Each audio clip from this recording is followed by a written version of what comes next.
Yep, fantastic. Are we ready to rock and roll then? Okay, right. Well, hello everyone, both here in the room and elsewhere. I'm Simon Rogerson. I am Professor Emeritus in Computer Ethics at the Montfort University, which sounds a grandiose title, but in terms of what we're going to talk about today, I think the more important thing for you all is to know where I come from. So I'm not a philosopher, so that's good from the point of today's talk. My background is in computer science, and I spent the first 12 years of my career actually building systems. This is a long time ago, but nevertheless, so my background is in computing. And I have maintained links with industry and the professional bodies all the way through my working career. So what I'm going to talk about today is very much about how you can do things practically rather than theoretically, because the important thing is that computing is a practical subject. And so whatever we talk about and however we teach and educate our computer scientists, our computing people of the future, it has to have this practical relevance. If we're not doing that, then we should get up and go home, because we're not doing it right, in my opinion. Just one note, I might use computing, I might use IT, I might use ICT, I might use computer science. As far as I'm concerned, it is a family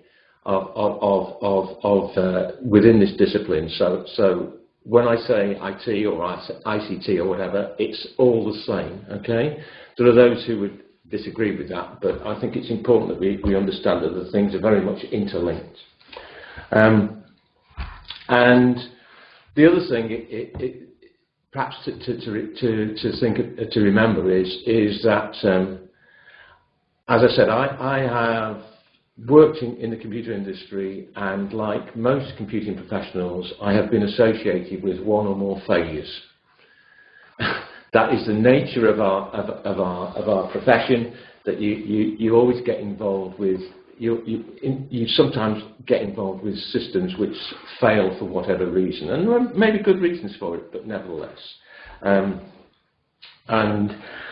so the important thing is, though, that as society becomes more and more involved with more dependent on IT, then it is important that we understand the social and the ethical impacts which are related to this. And the more and more we become dependent on these things, the more and more these social and ethical issues become relevant.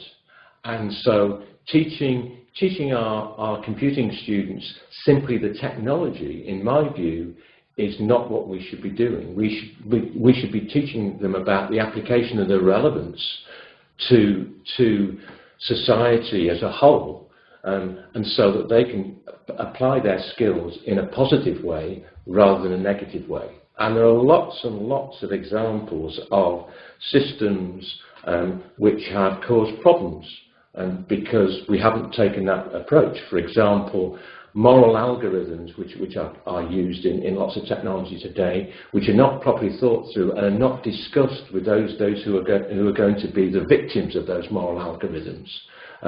Now, I'm not saying that moral algorithms are wrong. I'm just saying that what you need to do is think about them in a more broader sense, and get those people who are directly or indirectly involved with them to be part of those discussions, and how you can actually move things forward. And I'll come back to that in a little bit at a time.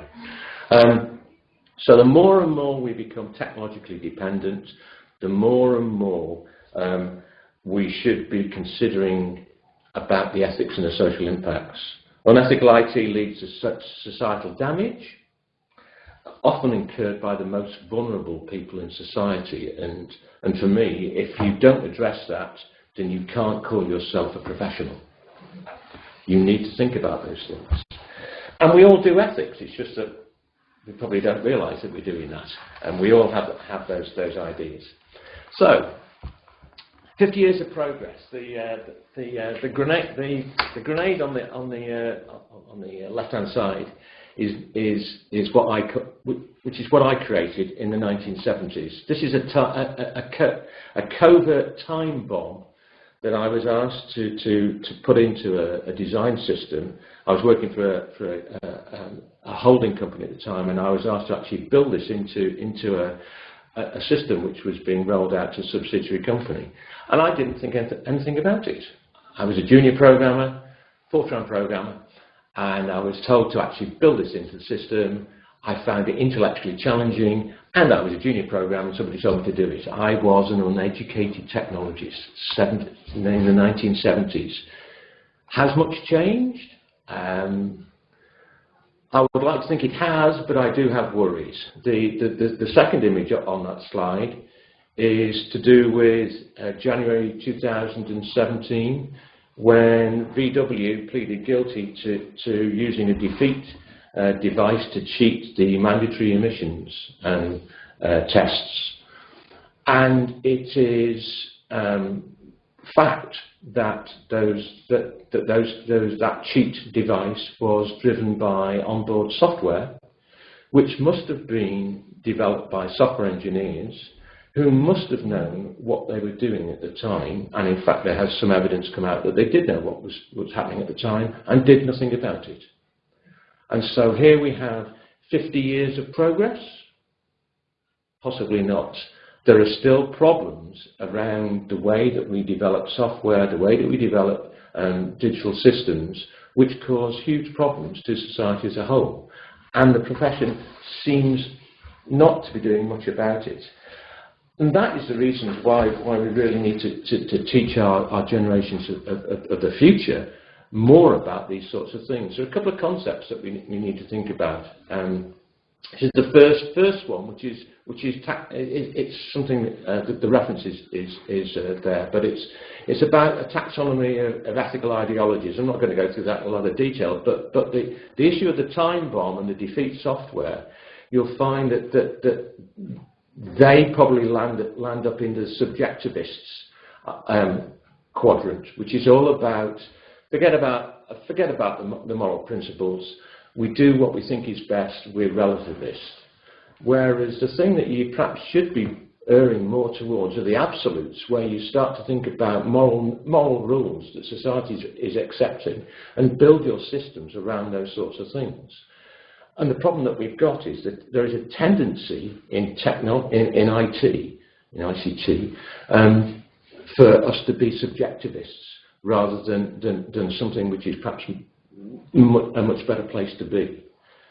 And that is because we tend to think about the technology isolated from everything else. The second thing is that it's a two-sided problem. The first thing is that we should all, and this is generally in life, we should all resist the temptation to perform an ethical practice. But at the same time, there are those who should actually reduce the opportunity for us to actually perform those unethical practices. So it's a two-way thing. And then the other thing that happens is that we tend to be reactive rather than proactive. I mean, and every day virtually now in the news, there's something about technology, and it's all about some disaster, and then you get some manager, some decision maker, some politician saying, well, we're going to do this now that this has happened.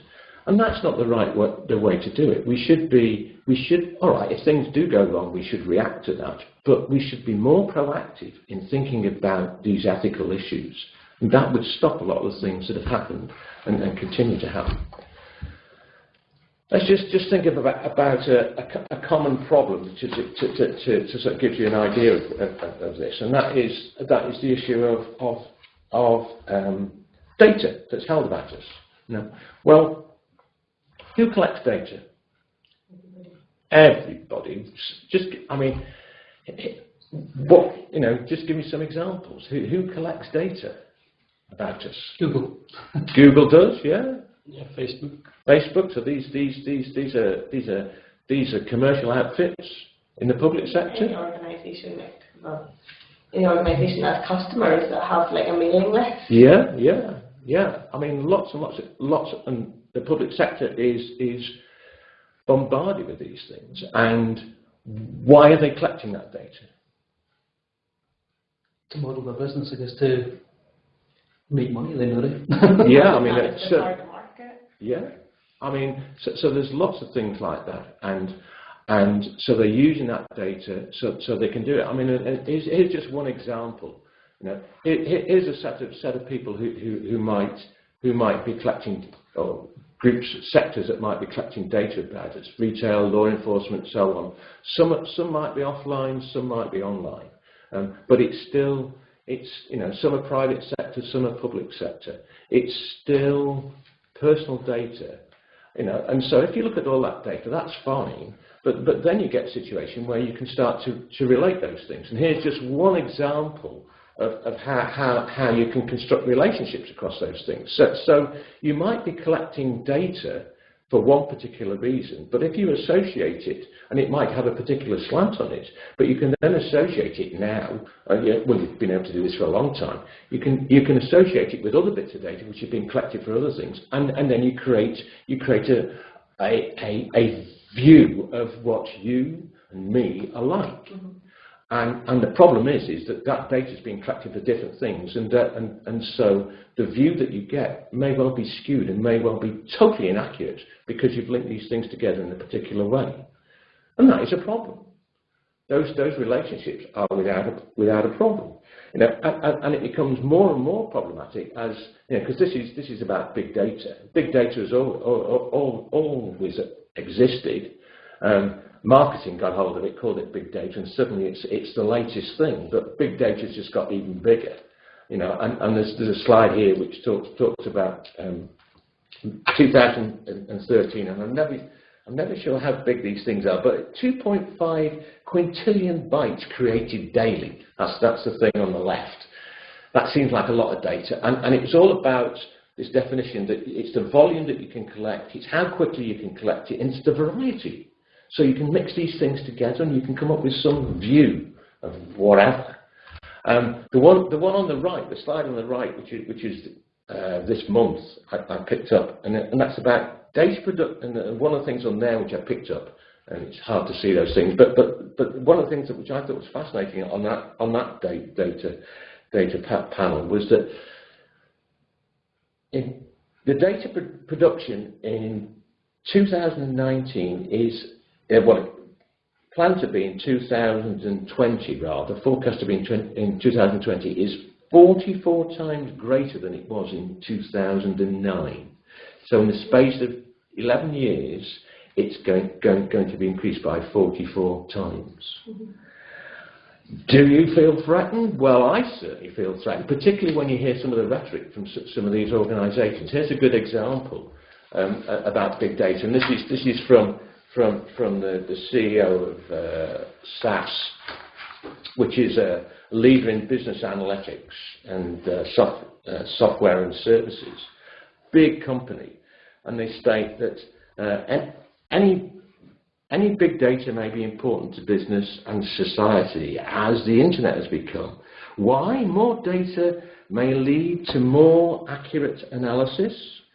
More accurate analysis may lead to more confident decision-making, and better decision-making can mean greater operational efficiencies, cost reductions, and reduced risk. Now, that's great, but there's a problem with that. You know, and think about the focus of that statement. It's all about being focused on a commercial perspective. Now, I'm not saying that that's wrong, but it's not balanced. What's missing? What's missing is that it doesn't take into account society, environment, people who are directly or indirectly affected by that sort of data. And that is the problem that we've got. It's not thinking about the whole picture. It's not balanced. And that is the problem that we have today, because we have the wherewithal to actually collect data. It used to be that we collect data that we need to know, But now it's so easy to collect all sorts of data, so let's collect all sorts of data because it might be nice to know about that so that we can use it sometime in the future. Let's collect all this data. Let's collect 44 times more data than we did in 2009, whatever it was I was saying, you know, because that'd be great, just in case we need it.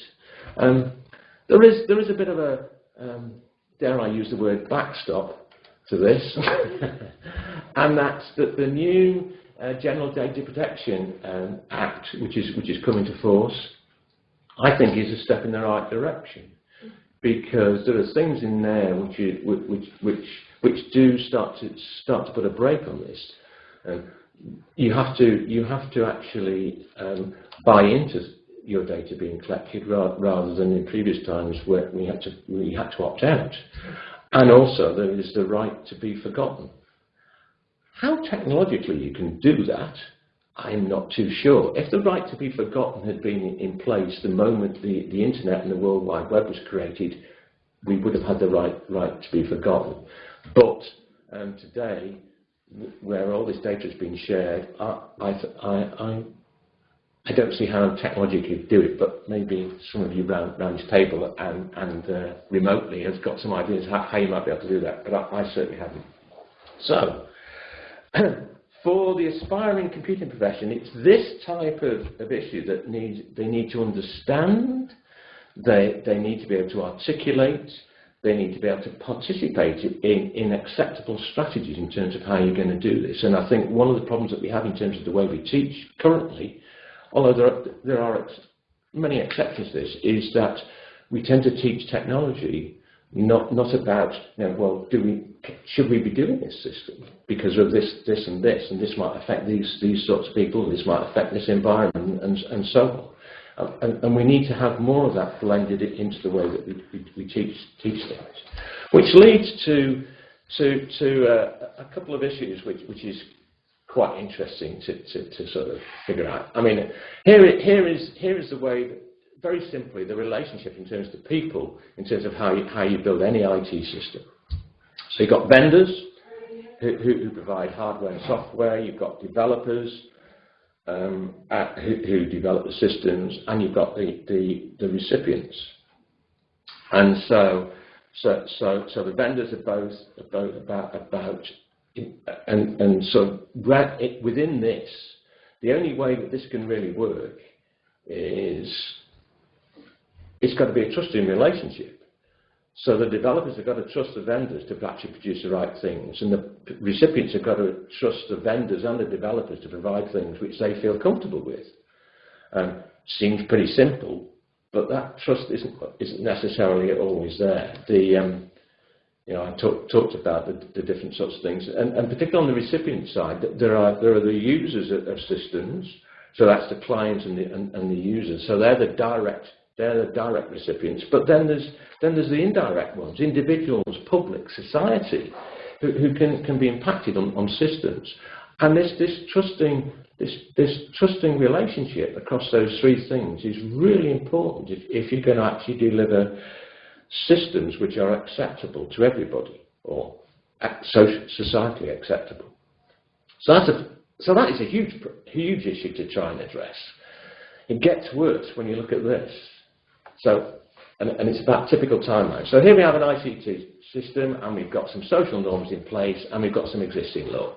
Okay, so we produce that system,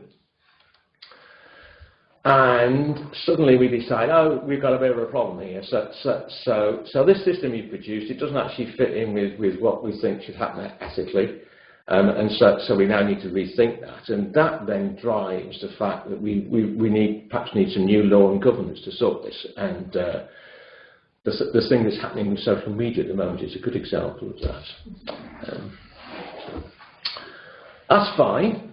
But as you all know, because you all know about IT, IT doesn't stop there. It develops. It continues to develop. So here we have the next generation and the next generation, and then suddenly we end up with skewed timelines, because the technology develops very quickly, the thinking in terms of the things which surround these generations take longer to work through, and new law and governance takes forever. So you end up with misaligned timelines, lag in terms of the law and the governance to work through it.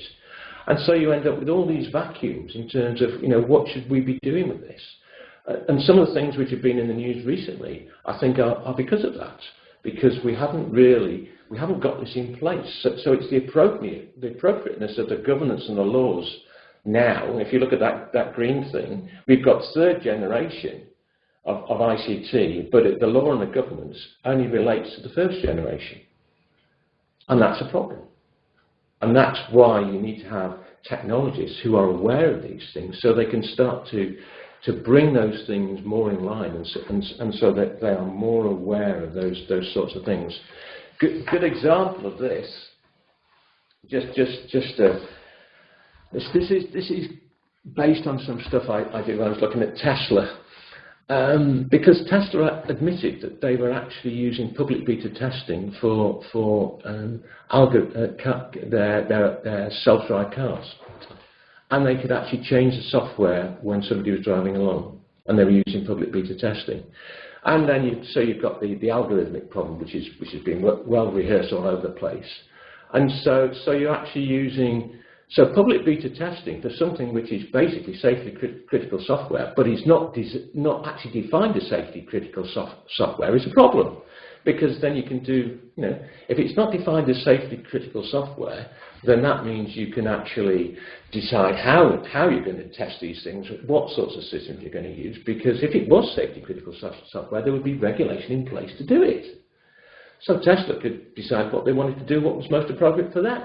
Now, I'm not saying that they went out basically to cause risk to people who were driving these cars, but it wasn't thought through. So here you have this situation going back to those timelines and not being able to think these things through. They were subjectivists. They were doing things, and there was no safeguards in place because we haven't caught up with those things.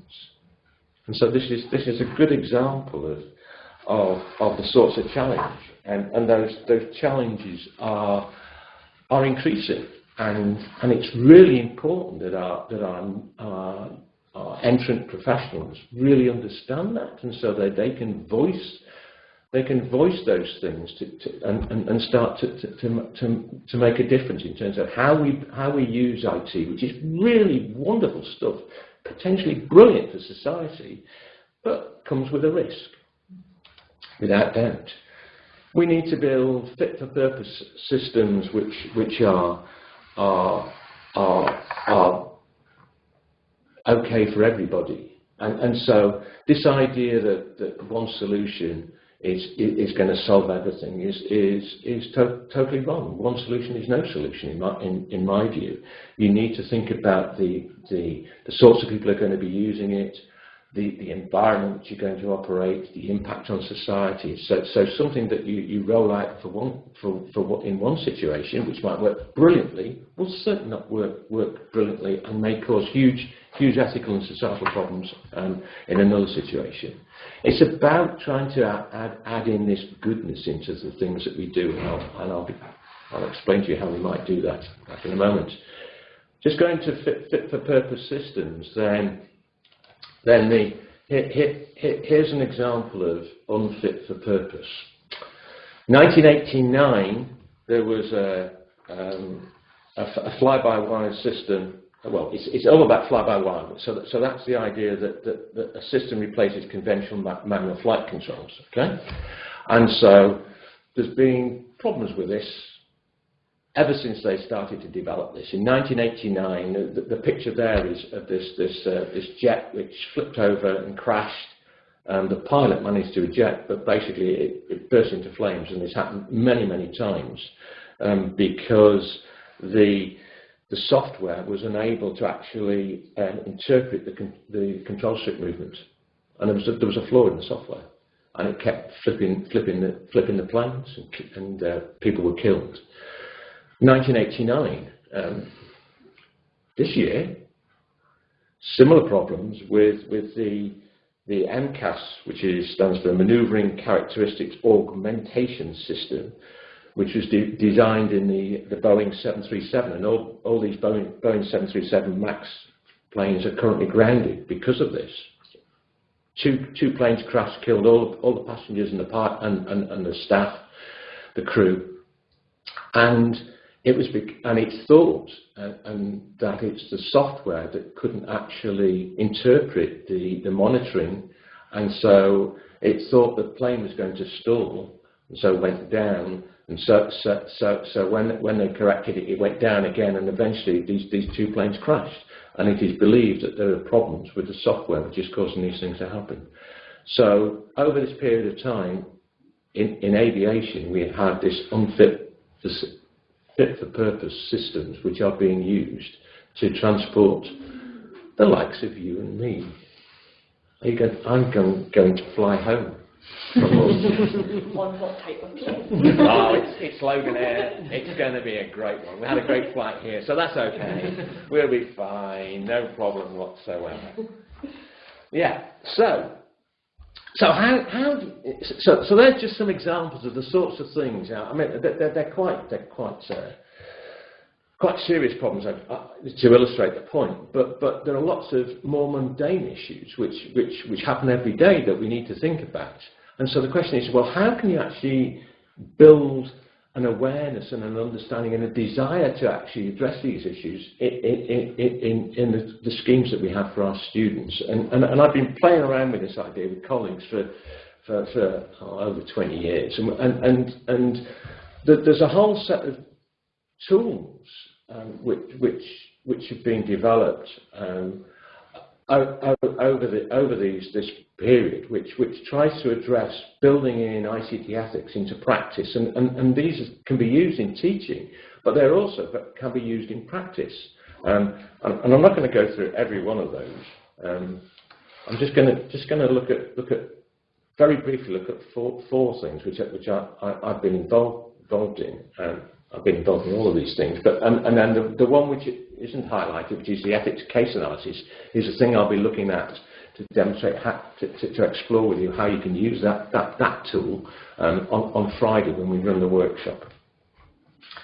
So if we just take the first one, and that's to do with process and products. So the simple line is you decide you want to build a system, you develop it, you deliver it, and that's if you just want to be isolated, that's all you do with IT. But surrounding it is a complex, interrelated set of issues, both ethical and social. And so the question is, well, how do you start to address that thing? And I think it has to be through looking at the process of doing IT and the thing you end up with, the product. So if we just sort of quickly look at those two bits. So the first bit is the process. So the idea here is that if somebody is involved in the creation of a system, an IT system, then you expect them to be virtuous. In other words, they know that an action is the right thing to do, and in those circumstances, and they are doing it for the right motive. You were saying, when we're talking about why do you collect data, well, a lot of it, is it the right motive to actually collect it just simply because we can use it to market? Just doing it marketing, but might actually cause problems in other problems, is not necessarily the right motive.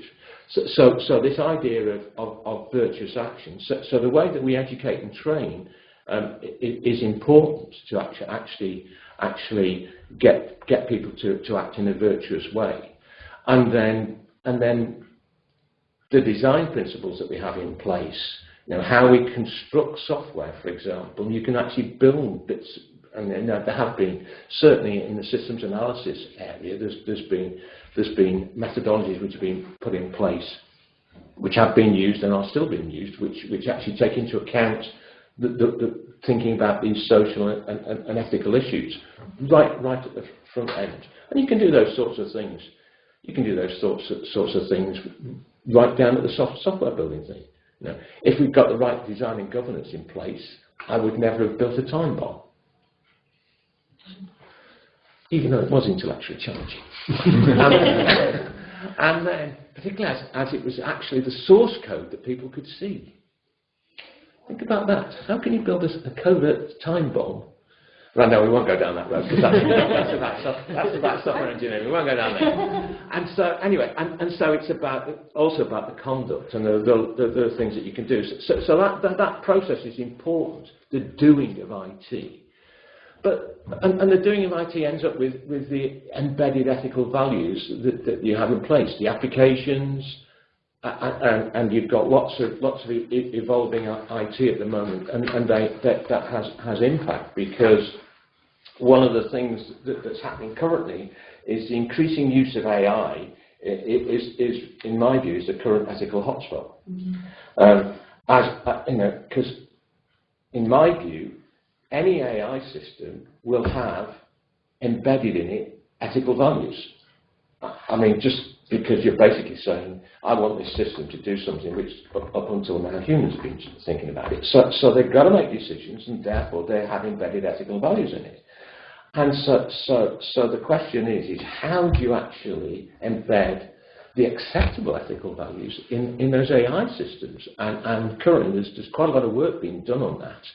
You know, quite a lot of research. There's a lot of rhetoric going on. There's everybody jumping on the bandwagon, politicians waving their arms, like I'm doing now, you know, wanting to get into this new ethical hotspot so they can perhaps get a few more votes on Thursday. But who knows? But nevertheless, I mean, right the way back down, down to it, there are simple examples. The most simple example is the opt-out, opt-in thing. Now systems allow you to opt in rather than opt out. Now that is an embedded ethical value, a very simple embedded ethical value, but it means that we now have choice in terms of where our personal data is. You know, and you're forever getting, I don't know, when you get onto the web and do things, you're forever getting things saying, you know, we're collecting data, but, you know, we've got cookies which have got personal data, is this okay? You always say yes. And you always say, well, you always say yes. Well, sometimes I say no just to see what happens. You know, but you know, I love looking at small print. I'm very sad from that point. I'm an Ararat from that point, because it's in there you can find out how companies are using your data, and it's really interesting. That's the stuff to look at. No, you won't be interested. I have read the terrible. But hang on, yes. So you've got this process and product. And let me give you an example of how you can use this sort of thing. This is something I was involved in, and this is a European project. Absolutely fascinating European project, and I was on their ethics committee. And this is about what it was. It was a European funded project. Oh, that's interesting. All right, okay. Let me just pull all these out. I'm not going to go through this in detail, but fundamentally, you don't need to necessarily read all that. But basically, what it was, they were using music technology in a very innovative way to engage with disengaged children. And so they were using lots of different techniques to actually get them to work and start to learn. And they had this technology, and so they're working together in groups. And so this European project was all about how you can actually make these sets work, and actually bring these students, these pupils, these children back into the mainstream, so that they could then learn, and so that they could go on and lead meaningful lives. Absolutely brilliant project, and so very much ethics was at the fore of this, and so it was a great idea to actually try and look at this. And so what I suggested to them that we tried to build up an ethics checklist in terms of how you were going to do this and what you're going to end up with, and they bought into this because it fit very much with what they were trying to do. They were trying to do something good for some of the vulnerable people in society. And I'll click these things. So I'm not going to go through all of these, but there were a series of things through a dialogue, an ongoing structured dialogue. We started to identify issues that we needed to think about, one of the things was about how you actually started to develop this process, because the last thing you wanted to do in terms of getting people involved, because you contacted children, you didn't want to be patronising and feel that they were being stigmatised. You know, they're involved because they're disenfranchised. So there's the process in which they started to build these systems to work out what would work. There was a big challenge there in terms of people feeling they were stigmatised. You know, they're out of the system, they're useless. Yeah, so you're not causing harm there. Exactly, yes. So very careful how you did that, and obviously things like personal data and stuff, because these were vulnerable kids. You know, you have to be very careful how you handle that, how you built those systems. So that was on the process side. When you ended up with the product, again, it was about image, and some of the things that they had was image. So that the sorts of things that were being there, it didn't seem condescending the way the interfaces worked. It looked very much like it was the sort of thing that everybody was using, and also the cost of these things, because a lot of these kids were from socially deprived areas, as well as being disenfranchised, socially deprived. How the heck were they going to afford it? What was the funding model going to be? So the things that were in the product itself, there were issues to be done. And this is a very simple model, but can be used in a very positive way to actually start to think about these issues that surround the building of systems. And it brings people in. You know, as soon as you start to think about these things, it brings people in. Okay, and so this is an example of how I used it with some students. And so if you go on the net, I mean, again, you have to be a bit of an amateur, but you can find all these tenders for producing systems all over the place. And so what I did here was I just found five systems and 5 tender documents. And so the tender documents are brilliant as a teaching aid, because it gives a whole spec of what you're trying to do as a build as a system. So immediately you've got laid out the reasons for it and what you want from this thing. So it's free. It's brilliant teaching aid. And so the task for the students here was to actually look at those specifications and then in a group situation start to tease out the ethical issues again on how do we do this. And what sorts of things should we embed into our system? So if you think about that music technology one I was just talking about, if there had been a spec for that, then you could have done this thing, and then the sorts of things which I talked about. And what then the students had to do in their little groups was they had to then outline the system, and in a big group setting, they had to outline the system and then describe the process and product issues which related to the way this tender document had done. And so you can find these are ongoing, and it's a great way, because when you look at these tender documents, then you've got a situation where you're talking about leading edge requirements. Mm-hmm. So if you can easily keep updating this sort of thing, finding new ones, and so use that same model and get the students to start to think about these sorts of things. So that's quite a simple thing to do. The second one is about ethically sensitizing the developing process. What we tend to do is we tend to think about feedback. We tend to react to things that are broken.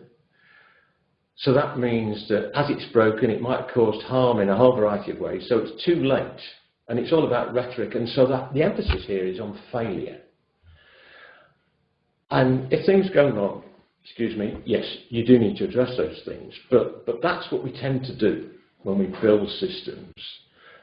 What we should be doing is we should be thinking about feed forward, so anticipating, being proactive, thinking about what might be the problem. And because if you think about trying to fix systems which have been developed, implemented, and now being used to try and fix a problem, is an enormous problem in itself, both in cost and time, and actually rolling out, making sure you got the systems. So doing this feed-forward idea is timely, and so it forewarns potential problems, and so it focuses very much on success. You know, we want to build a successful system rather than let's chuck it out there and then fix the failures. So we'll build a failed system, then we'll fix it thereafter. Yeah. The students take the students' assessments and put it in and like that'll do, I'll get some feedback, Yeah. and I'll fix it. Yeah, brilliant analogy. Bring it up. This is going well. And so anyway, so we one of the things that I and a colleague we were looking at this, and we developed something called the Software Development Impact Statement Service Process, which is basically about feed forward. And what it did, or it enabled you to do, was to identify negative consequences for all stakeholders, and stakeholders are those directly or indirectly affected by it, in a way that the product is being developed and also the product itself. And so it has social impact. We were actually commissioned by the then government of the day when they were looking at implementing electronic voting. And we used this system, and we found over 100 issues why they shouldn't at the time use electronic voting. And we were really pleased because the computing science group within the Cabinet Office were absolutely over the moon that we'd actually justified the things that they'd been saying. And so at the time, they never did electronic voting. It came in later, but we had identified that you need to stop, think, these are the sorts of issues you need to address.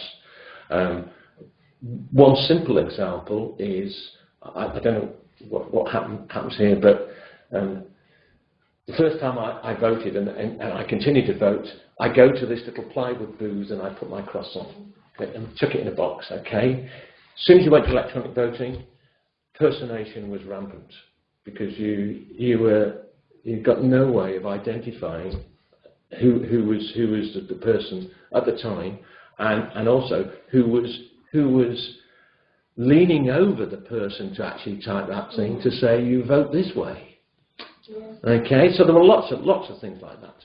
So this was a system which was eventually, although it's no longer, eventually it was producing a commercial form, and so it took the standard process in business, because we never used the word ethics. We talked about risk. If you talk about risk, suddenly commercial outfits will buy into risk. They won't buy into ethics, but they'll buy into risk, and it is the same in a lot of ways, or you can spin it that way. All that marketing, isn't it?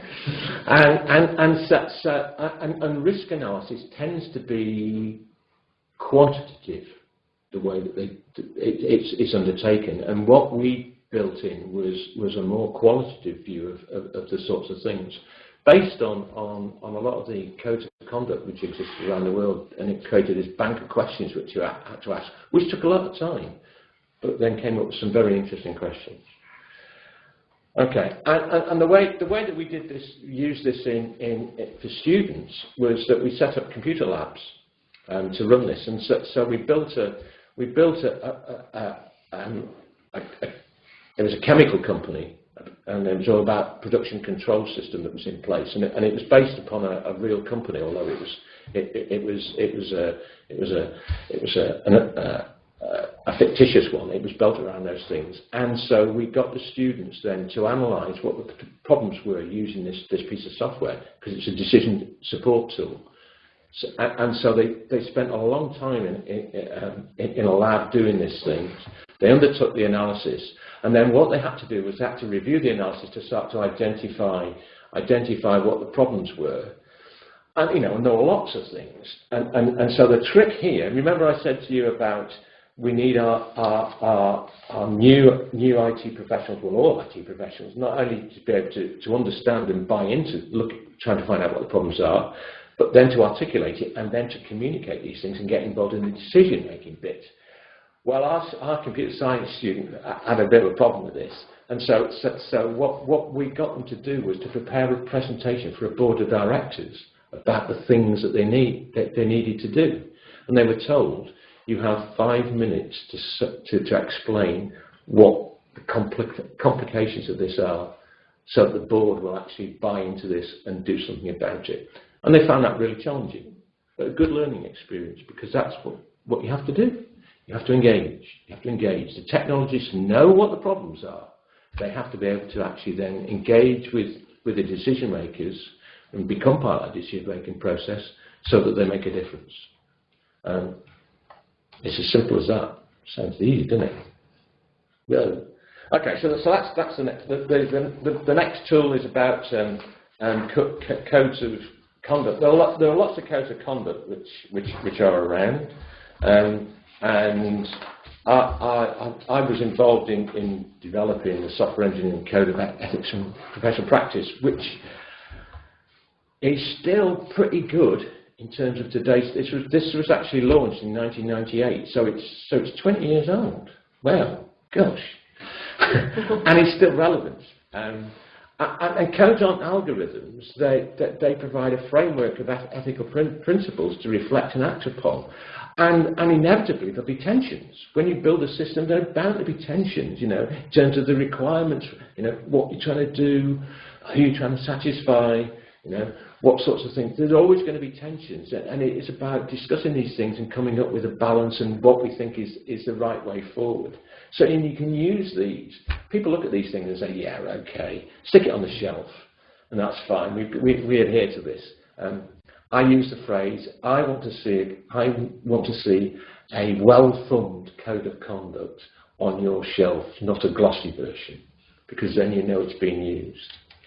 So what we did, we used that, and we gave the students some case studies, and then told them to use that code of conduct to actually unpack and try and find out what principles were violated in this particular case study, and why do you think so? And then the other thing which is interesting, because we built these, you can build case studies which have got interesting things in them, and so we'd throw in a few things like things which aren't covered by the code. So these are called so-called policy vacuums, and so is there something that the code doesn't cover that you think is a problem? And so how would you change the code to actually provide a better framework? So it's not only finding the problems, but also actually being proactive in actually moving the thinking forward. Because it's about trying to get your students to think about these things and be proactive. And so that went quite well. The interesting thing is that September last year, ACM have, and I've been involved in this, introduced a new code of ethics and professional conduct, which covers the whole of the IT and computing industry. Well worth a look at, and in fact I'll probably be using it on Friday, because it covers things like legacy systems. It covers things to do with privacy in a much more robust manner. So there are lots of things in there. It talks about discrimination in the workplace, which hasn't been, I don't think, those things don't exist in any other code of ethics for the IT industry, which is good. And so I acted as a reviewer, but I mean the people who are involved in this spent a long time trying to produce this right across the world. Well worth having a look at. You can find it on the website. The final example is something which colleagues of mine at DMU have been involved in, and that's producing a framework for responsible research and innovation in ICT. Now, I've looked at this, and I think this can be used as a teaching mechanism as well, because I mean, what it basically does is it's got this framework, and there's well, you recognise process and product, although process and product are slightly different to the way I described it in the checklist version I did, and purpose and people. So the process is very much about, again, sort of the pervasiveness of what you're trying to do. The product is about the process is about the speed from research through to innovation, and have you got time to think? It's those sorts of things. The product is about the pervasiveness of the thing, and certainly some of the things which are created today can have multi usage, and that might be a problem in terms of the purpose then. So it's what is known as logical malleability, which sounds like a grandiose title, which basically means it can be flexed. And then people, you know, who you're going to get involved? Do you get too many people involved? Do you get enough people involved? And so there's a whole raft of things. And so you need to anticipate. So this is, again, this idea of feed forward rather than feed back. Identify what the problems are, reflect upon them, engage the right sorts of people, and then act. So that's thinking about, have you got the capabilities to do this? Because as soon as you start saying, well, we need to build this, we need to do that, suddenly the price of actually building something goes up dramatically. But, you know, if you're going to kill all the people on 2 planes, I mean, you shouldn't be thinking about price, should you? If you don't do it right. Your insurance bill is going to be big. Well, yeah, that's very true. That's very true. So you know, there is a tension here, but you know, what price is love? And so this whole thing is about, you know, how we're doing it, what we're doing, why we're doing it, and who should be doing it. I mean, that seems to be what my colleagues have produced here. And it provides a framework, and they've got quite a lot of things which I think could be used very well in a teaching environment, which is worth exploring, and certainly my colleagues would be willing to talk to you about that. So to sum up the sorts of tools, I mean, it's quite simple. You could get your students to ask these simple questions. I mean, this would work really well for a student project, you know, particularly if it's a project to do with, you know, which is very much an applied project. You know, who's going to be affected by my work? You know, are others going to be treated with respect? You know, how would the public view your decision to actually do how you're going to build this thing? You know, are the least empowered? You know, how will the least empowered going to be affected? Because they're the vulnerable members of society who don't. You know, I'm quite happy to get up and shout and say I don't agree with this, but there are lots of people in society who are affected by IT who are vulnerable and haven't got the capability. We just started teaching digital marketing, and he doesn't have a smartphone, won't have a computer in his house, but was asked as part of one of the projects to create social media, to be part of social media and engage in social media. So that was a massive impact on them. So to make sure that everything was secure and safe for them, so they wouldn't be identified in any way by setting up something. Yeah. You know, it was quite a challenge, but he did it, and that's good. He's progressed further in life by using a computer at work and things that still doesn't have one at home, but it feels more comfortable using it at work. And that's good. Which is great. But Yeah. all of that impact on. Yeah, and you know, we need to look after the least empowered. Mm-hmm. It's very easy for us to sit down this table and feel okay and argue the toss, but we need to look after those people.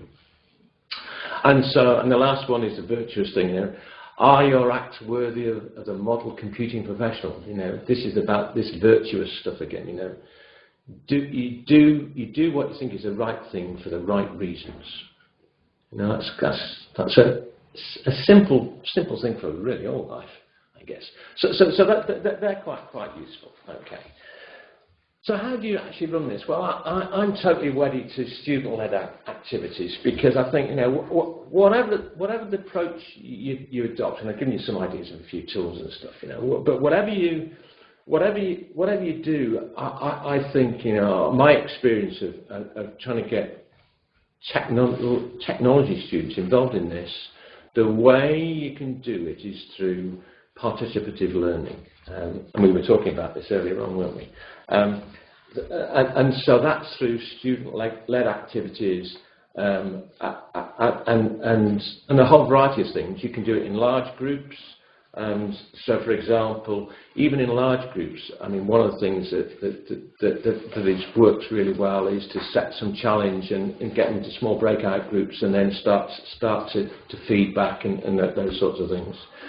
formal debates, I'll come to that in a minute, topic presentations, periods of reflection. I was just talking to Magnus earlier on, and one of the things that worked really well was that when we started to get the students to do this, at the end of a two-hour session on a particular issue, we got them to actually write down the reflections on this, and that they were actually they had to participate, so that they were actually they were provided marks for participation, not what they'd reflected, but they had to be quality reflections, and they started to think about the things that they'd done rather than just go off to their next lecture or go off to their next, go and have a game of darts or table football or whatever. Well, that's going back to my student days anyway. And so they and they started to buy into that. But there are different techniques you can use, because one of the things which I discovered there was a research paper which I was reading, and it's talking about the use of music in teaching. And so I started experimenting, and it works. So here we've got all these technology students. They needed to reflect. Well, they just want to talk, don't they? So what you do is you put on calming music. You put on classical music. And suddenly they all shut up and start writing. It's just incredible. I don't know whether you've ever used it. Just yesterday, I had students doing Young Enterprise, and we're trying to put some stands together for the presentation next week. And one of the students always has like a little Bluetooth speaker. Yeah. And I just said to him, "Do you have your speaker with you?" And he's like, "Yeah," because they were all just chatting or not listening to each other. Put the music on, and they just worked so well. I mean, it's just really interesting. Music, which I loved. So what was really funny. So I put all this stuff on it, and they calmed down. It's just incredible. It's a bit like sort of stroke, Well, you can't stroke the head, can you? But it's the equivalent. And so one of the students one day came up to me and said, "Can we put some of our music on?" So I said, "All right, next time we can." So he gives me this music, I put it on, and it's some head-banging thing, and it's absolute mayhem in the room, because they don't want to talk, they just want to, they get wild. So I said, enough of that, put the music back and calm down. So, but this period of reflection is really important. It's about getting to think about things. Small groups, well, I've talked about case studies, tool-based labs, which is the thing we did in using SODIS. So this was really interesting. So I decided, I'd always wanted to do this. I decided I wanted to actually get software engineers to actually undertake a formal debate. And so we came up with these and these are some of the examples of ideas. This house believes it's acceptable to force online services on those who prefer offline interaction with government or who are technophobes. And we got the students to actually debate that in a formal way, which was absolutely incredible. And I mean, they needed some instruction because they'd never heard of formal debates, because they're technology students. And being a computer scientist, yeah, I can make all these jibes about technology students.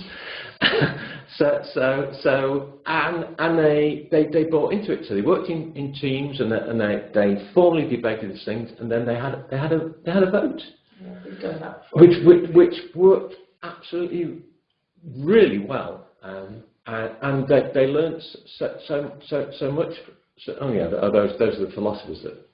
Yeah, the first one's Kant, the second one's Aristotle, and the third one it's a Kantian debate, an Aristotelian debate, and this is it. I'd have used this if we got philosophers in the room, and the Bentham, a utilitarian debate, but we won't go into that.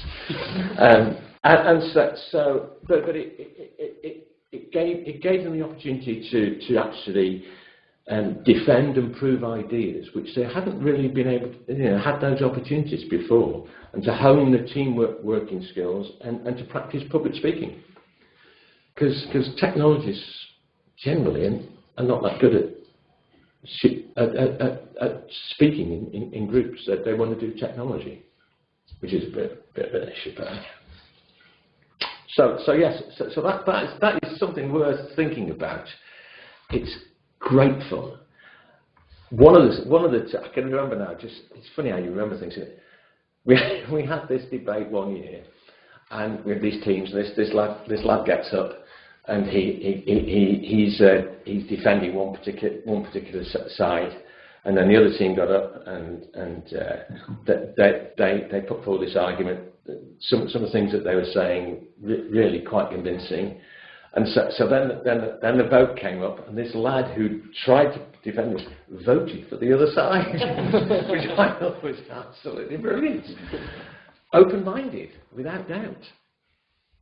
Yeah, and then one of the other things that you can get is one of the things that we've done is that we've got students to sort of think about current issues which are currently being in the media or in the press related to ethics and social impact of technology, and these are just examples. I mean, some of them might be relevant today, but others.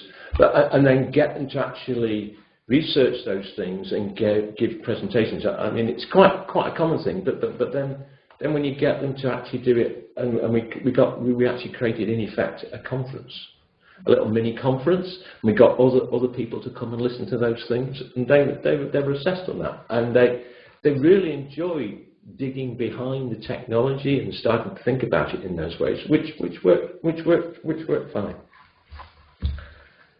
Okay.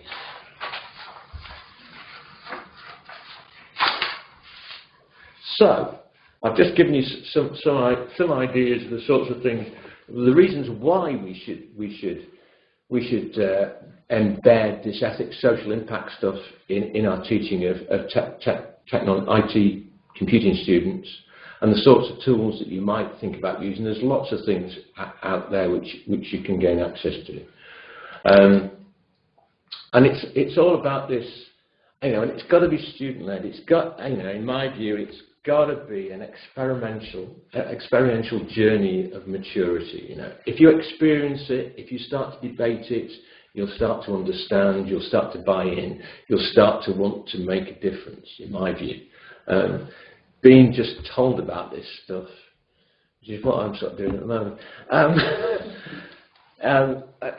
and so the idea is that you move from tutor-led type activities to student-led activities, and you, if you're going to win the argument about we need to spend more time and therefore more money and more resources on addressing these issues, you can't just do it through gut feeling and anecdote. You've got to have the ability to have rigour and justification to the arguments. It doesn't work other than that, because particularly in today's world, it's tough. Money's short. You've got to be able to debate these sorts of things, and you've got to be able to justify these sorts of things. So if you can give your students that wherewithal, who's behind me? All right. I wonder why you're all looking that way. Oh, you see. And is he coming in? He just walked past. All right. Okay. And so you have to give them the wherewithal and the confidence to be able to do that. There's a great quote by Benjamin Franklin. Tell me and I forget, show me and I remember, involve me and I understand. And that's what this is about. You can't have technology students going out there practicing technology who don't understand these wider issues, in my view. I think we as educationalists are doing a disservice to society as a whole if we allow that to happen.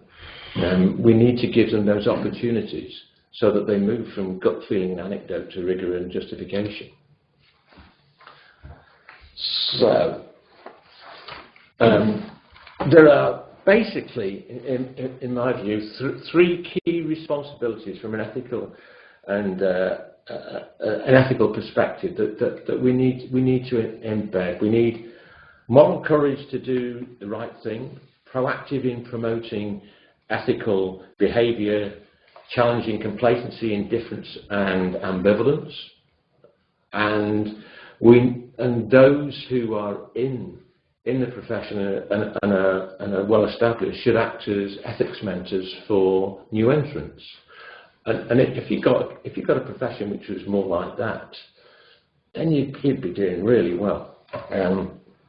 But the problem is that I think that we're still in a situation where ethics seems to take a back seat in the way that we educate our technologists, and that is a problem.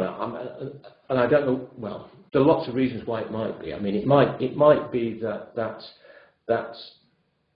our education and training is inappropriate because we're focusing far too much on just the technology, and that we need a more interdisciplinary approach.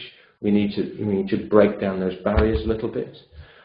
That said, I've certainly seen quite a bit of silo thinking around the place, and so that you end up with practitioners and research communities not engaging, and so there's a missed opportunity in lots of new thinking, new ideas, bringing together, and so you end up with some sort of synergetic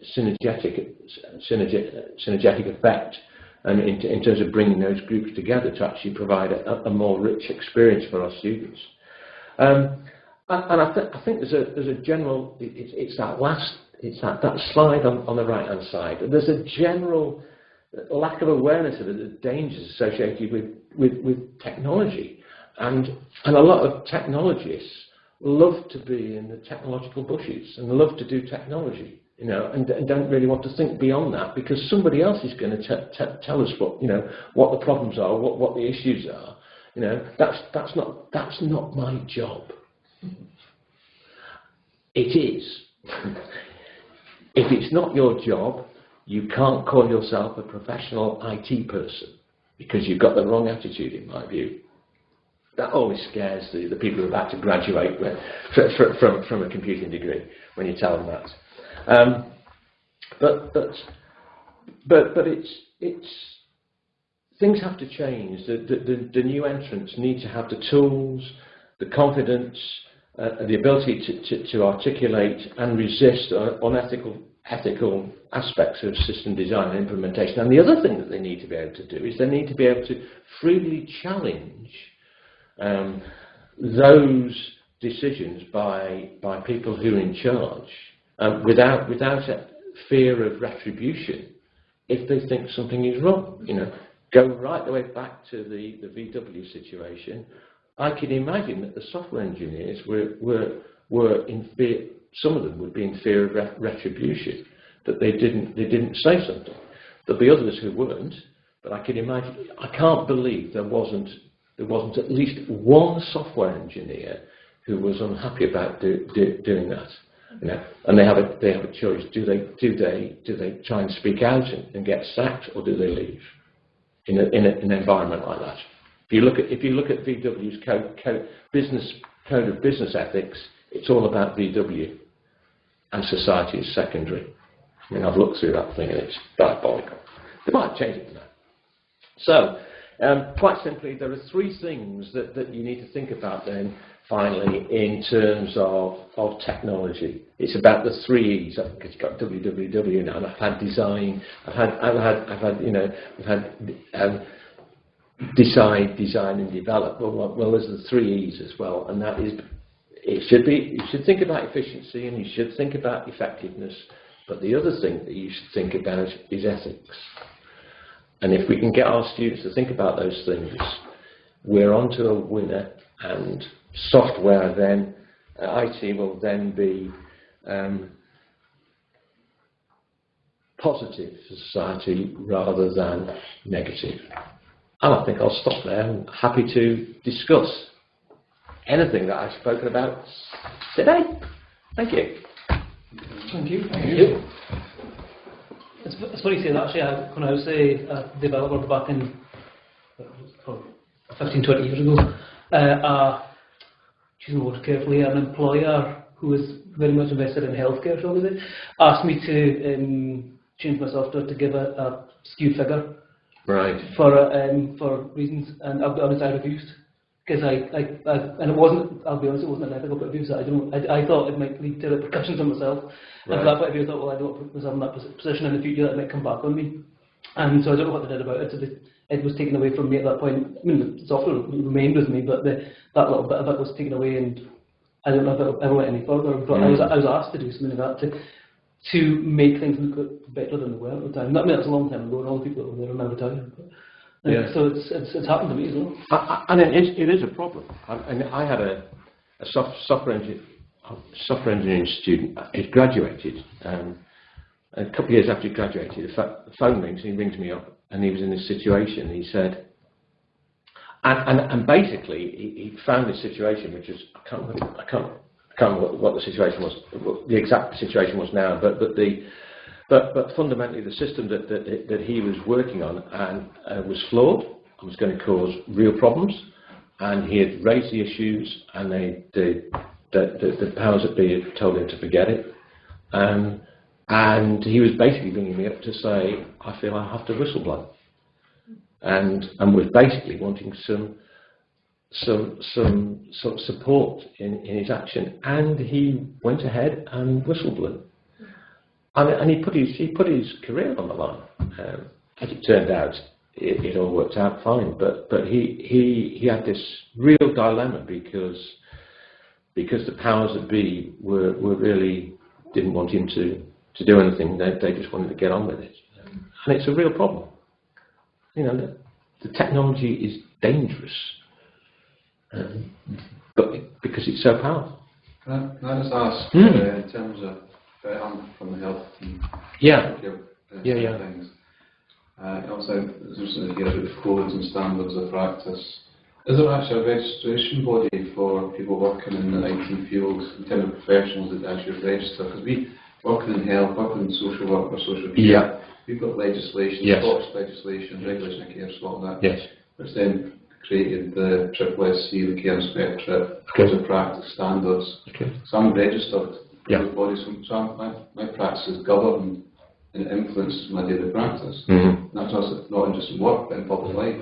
So there's grievance in the core standards. So is there a equivalent in IT? Right. Okay. So hence that law and governance, that timeline I had in there is in place, which helps you. The simple answer is no. There are around the world there are professional bodies, and those professional bodies have disciplinary processes, which they are very loath to use because they lose profession. Because I mean, this is my take, but I think it's close to the truth. Because they didn't want to lose members, and they don't want their members to be associated with bad practice. And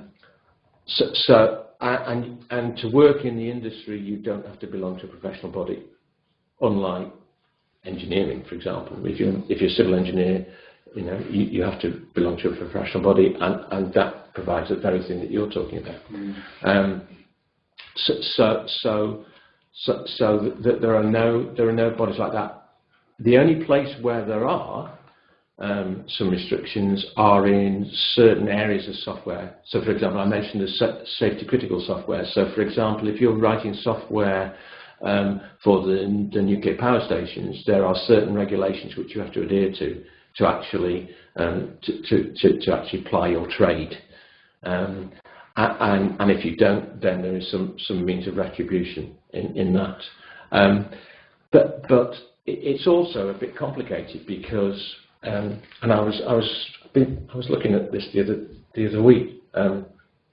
If you look at the number of members of professional bodies across the world, and the number of people who develop software, it is something like 0.05% of professional software developers belong to a professional body.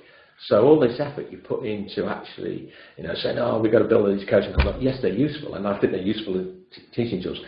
Are they going to make much of a difference to the way software is developed? The chances are, no, they're not. And I know I've been involved in these things, which, and having made these statements to my colleagues, that they were a bit upset about what I said, but it's true. So you've got those people who are basically professional software engineers, but then you've got hobbyists and the so-called amateurs, because IT is pervasive and anybody can build IT. Not everybody can actually perform medical operations. So it is a different sort of environment. So it makes regulation very difficult to roll out in lots of situations. And I think, yes, you can have regulation in place, which is, well, as I was talking, which is sort of retrospective and can trap people. But there are very few instances where people are hauled over the coals for doing bad IT, when you look at how much bad IT there is around. And it is a problem. It is the nature of the beast in terms of the discipline, which is why, in my view, well, laws and governance basically catch miscreants and give you the opportunity for penalty. What goes alongside that is education, which makes people understand this is the way we should do things. And in the IT industry, I think it is very much like that, because I cannot see how you will ever be able to impose regulation in the IT industry. I just don't think it's possible. And so what have we got left? The bit we've got left is we really do a great job at educating and getting people to buy into doing IT properly. I think that's the only thing we've got left. It comes down to innovation as well, but changing the mindset of industry. Two stories I always tell my students on the mobile application development module is the Apple story about even if your GPS is turned off, they were caught uploading your location in an unencrypted text file over an unsecure connection to their servers. And they only admit it once they were caught. And then same with the Path app that was uploading every user's contacts in directory to their server to let them know, and they just skip through the permissions to say, yeah, that's fine. And in the very small print, they've been uploading everybody's contacts to the central service. Again, they were caught and they only admitted it then. Yeah. So I think the problem being, as you say, the education of the developer is fine, but until there's a mindset shift in industry to stop the management wanting to do this, or until you say people are comfortable to say this is happening and needs to be spoken about or exposed, it's going to be, even with education, it's going to be very difficult to actually change in the short term the industry to want to go and embrace this. I think that's true. I mean, one of the things that causes mind shifts is the media. I'm not a great fan of the media, but I mean, there are some positive things.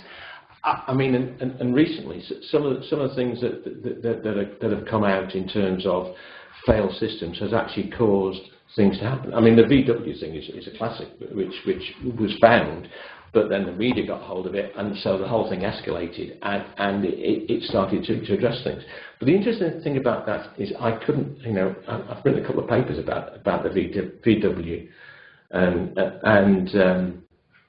one of the things I couldn't find anywhere where a professional body had actually looked to see if any of the members of VW were members of their professional body, and then done an analysis to find out why their members were involved in this. I couldn't find anything. Nothing. Complete silence in terms of doing those sorts of things. And I think that, which ties in very much with that's the professional body side, but they should be being more proactive at doing those sorts of things, because that sends out a clear message, and then they are some sort of governing body, although they haven't got the clout that you just described in your discipline. But as soon as that starts to percolate, that somebody is looking at these things and going to expose these things, then that then starts to get the powers that be, the decision makers who are divorced from some of this stuff. It gets then more wary, because I think some of it is about being more wary. We can't do that because we'll get clobbered, which is a bit sad, but that's the way of life, isn't it? Yeah. Not everybody is altruistic. Yeah, I mean there are, but that said, there are firms who who are altruistic in their view. I mean, many years ago, one of the examples that springs to mind is Lockheed Martin, who are a big engineering firm in the States to do with aviation and things, and lots of other things. And they were totally wedded to the idea of having ethically minded developers, and they put huge amounts of effort into that. And and that was a good example, but unfortunately, those examples don't get rolled out, so they become commonplace at the moment. Need a few more disasters, and that causes the problems. Is there anybody on the VC got any questions? Or I don't know what we're talking about.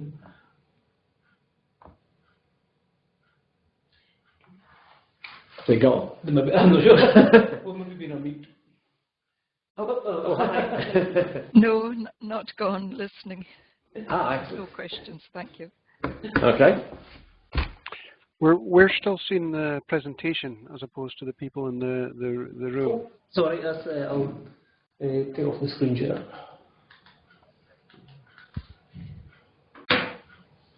Aha. There you can see our beautiful faces again, I think our network might be a bit slow today, I think. Yeah, having said that, my camera's not working. I thought there were some very interesting examples there. Particularly the one with the cars there, and how they can go about just deciding that arbitrarily they will decide what's right for people. So yeah, so some food for thought there as we go forward. Good. And I guess that the problem is that if you Google computer algorithms, you'll find that there are an increasing number of references to that. And as I said to you at the time, I see that as being one of the ethical hotspots that we need to challenge. And it may well be that that's the thing which will cause the industry, because if it's not done properly, there will be huge disasters. And so it may well be that that is the thing which actually kickstarts the industry. Heaven forbid that we have some disasters, but that into doing things in a more robust and ethical fashion. Okay. Thank you very much. Thank you. Thank you. Okay. Thank you. All the best. Bye. Bye.